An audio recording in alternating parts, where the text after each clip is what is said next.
Salam uşaqlar, bu gün yenə sizə bir balaca vlog çəkəcəm. Mən indi hal-hazırda modeldəyəm, yəni akademiyada, model akademiyasındayım. Burası padyondur, burada yerişi öyrədilər bizə. Mən bizə azınca aktyorluqdan gəldim, yəni aktyorluq kurslar. Aktyorluq kurslarımız isə burada keçirilir. Mən isə hal-hazırda aktyorluğu bitirmişəm, artıq akademiyadayam, yəni onları bir otaqda keçirdik. O otaq aktyorluq, bu otaqda akademiya keçirdik. Bu arada, yəni bildiyiniz kimi mən Golden Kids kursunda birinci ildə tutmuşam.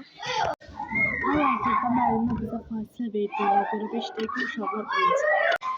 Ola bilər asta danışım və sesim çox çıxmasın.